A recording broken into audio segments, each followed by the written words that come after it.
Hi friends, ಎಲ್ಲರೂ ಹೇಗಿದ್ದೀರಾ? ಇವತ್ತು ನಾನು ಮಾರ್ನಿಂಗ್ ಬ್ರೇಕ್ಫಾಸ್ಟ್ಗೆ ಹೆಲ್ದಿ ಆಗಿರುವಂಥ ಗೋಧಿ ಹಿಟ್ಟಿನ ದೋಸೆ ಮಾಡಕತ್ತೇನೆ ರೀ. ತುಂಬಾ ರುಚಿ ಇರುತ್ತೆ. ಹಾಗೆ ನೀವು ಮಕ್ಕಳಿಗೆ ಮಾರ್ನಿಂಗ್ ಟಿಫಿನ್ ಬಾಕ್ಸ್ಗೆ ಏನು ಹಾಕಿ ಕಳಿಸ್ಬೇಕಂತ ಯೋಚನೆ ಮಾಡ್ತಿರ್ತೀರಲ್ಲ, ಈ ಗೋಧಿ ಹಿಟ್ಟಿನ ದೋಸೆ ಮಾಡಿಕೊಟ್ಟು ಕಳಿಸ್ರಿ. ಮಕ್ಕಳು ತುಂಬಾ ಇಷ್ಟಪಟ್ಟು ತಿಂತಾರೆ. ಹಾಗೆ ಹೆಲ್ದಿಯಾಗಿ ಇರುತ್ತೆ. ದಿನ ಅವ್ರಿಗೂ ಚಪಾತಿ ತಿಂದು ಬೇಜಾರಾಗಿರುತ್ತೆ. ಈ ಥರ ದೋಸೆ ಮಾಡಿಕೊಡ್ರಿ, ಇಷ್ಟಪಟ್ಟು ತಿಂತಾರೆ. ಈಗ ನೋಡಿರಿ, ಒಂದು ಪಾತ್ರೆಗೆ ನಾನು 1 ಕಪ್ಪಷ್ಟು ಗೋಧಿ ಹಿಟ್ಟು ತೊಗೊಂಡೇನಿ. ಹಾಗೆ 1 ಕಪ್ಪಷ್ಟು ಕಡಲೆ ಹಿಟ್ಟು ತೊಗೊಂಡೇನಿ. ರುಚಿಗೆ ತಕ್ಕಷ್ಟು ಉಪ್ಪು ಹಾಕ್ಕೊಳ್ಬೇಕು. ಹಾಗೆ ಚಿಟಿಕೆಯಷ್ಟು ಸೋಡಾ ಪುಡಿ ಹಾಕ್ಕೋಬೇಕು. ಈಗ ನೀರು ಹಾಕ್ಕೋಬೇಕು. ಸ್ವಲ್ಪ ನೀರು ಹಾಕ್ಕೊಳ್ರಿ. ಜಾಸ್ತಿ ಹಾಕ್ಕೊಂಬಿಟ್ರೆ ಅದು ದೋಸೆ ಹಿಟ್ಟಿನ ಹದಕ್ಕೆ ಕಲಿಸ್ಕೋಬೇಕಲ್ಲ, ಹಾಗಾಗಿ ಸ್ವಲ್ಪ ನೀರು ಹಾಕ್ಕೊಂಡು ಈ ರೀತಿಯಾಗಿ ನೀವು ಅದನ್ನು ದೋಸೆ ಹಿಟ್ಟಿನ ಹದಕ್ಕೆ ನೀವು ಮಿಕ್ಸ್ ಮಾಡಿಕೊಂಡ್ರೆ ಆಯಿತು. ಈಗ ಇದನ್ನು ಒಂದು 5 ನಿಮಿಷ ನಾವು ಮುಚ್ಚಿಡೋಣ. ಈಗ ನೋಡಿರಿ, ಒಗ್ಗರಣೆಗೆ ಒಂದು ಪಾತ್ರೆ ಇಟ್ಕೊಂಡೇನ್ರಿ. ಎಣ್ಣೆ ಹಾಕ್ಕೊಂಡು ಕರಿಬೇವು ಹಾಕ್ಕೋಬೇಕು. ಹಾಗೆ ಈರುಳ್ಳಿ ಹಾಕ್ಕೋಬೇಕು. ಹಾಗೆ ಟೊಮೆಟೊ, ಹಾಗೆ ಕೊತ್ತಂಬರಿ, ಹಾಗೆ ಬೆಳ್ಳುಳ್ಳಿ, ಜೀರಿಗೆ, ಅರಿಶಿನ ಪುಡಿ, ಹಾಗೆ ನಾನು ಮೆಂತ್ಯ ಹಾಕ್ಕೊಳತ್ತೇನೆ ರೀ. ಹಾಗೆ ಸ್ವಲ್ಪ ಹಸಿ ಖಾರ ಹಾಕ್ಕೊಳತ್ತೇನೆ ರೀ. ಬೇಕಾದ್ರೆ ನೀವು ಮೆಣಸಿನ್ಕಾಯನ್ನು ಹಾಕ್ಕೋಬೋದು, ನಡೆಯುತ್ತೆ. ಈಗ ಇದಕ್ಕೆ ನಾನು 1 ಸ್ಪೂನಷ್ಟು ಗರಂ ಮಸಾಲ ಹಾಕ್ಕೋತೀನಿ. ಹಾಕ್ಕೊಂಡು ಚೆನ್ನಾಗಿ ಎಣ್ಣೆಯಲ್ಲಿ ಫ್ರೈ ಮಾಡ್ಕೋಬೇಕು. ಮಕ್ಕಳು ಮೆಂತ್ಯ ಅಂತೂ ತಿನ್ನೋದೇ ಇಲ್ಲ. ಈ ರೀತಿಯಾಗಿ ನೀವು ಅವ್ರಿಗೆ ದೋಸೆ ಒಳಗೆ ಹಾಕಿ ತಿನ್ನಿಸ್ಬಿಟ್ರೆ ಗೊತ್ತೂ ಆಗಲ್ಲ, ಹಾಗೆ ರುಚಿನೂ ಆಗುತ್ತೆ, ಹಾಗೆ ಹೆಲ್ದಿಯಾಗಿ ಇರ್ತಾರೆ.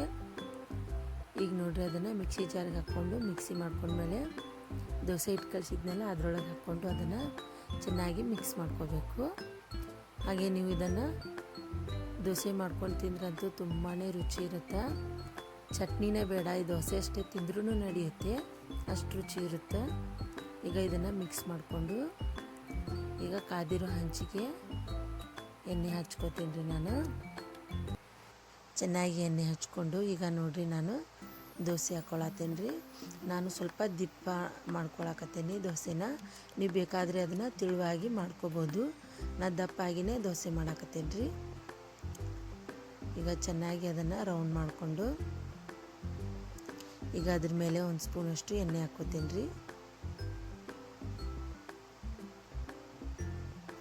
ಹಾಕ್ಕೊಂಡು ಈಗ ಇದನ್ನು ಹೊಳಿಸ್ಕೊಂಡ್ರೆ ಎರಡು ಮೈ ಅದನ್ನು ಚೆನ್ನಾಗಿ ಬೇಯಿಸ್ಕೊಂಡ್ಬಿಟ್ರೆ ನೋಡಿರಿ, ಹೆಲ್ದಿ ಆಗಿರುವಂಥ ಗೋಧಿ ಹಿಟ್ಟಿನ ದೋಸೆ ರೆಡಿ ಆಯಿತು.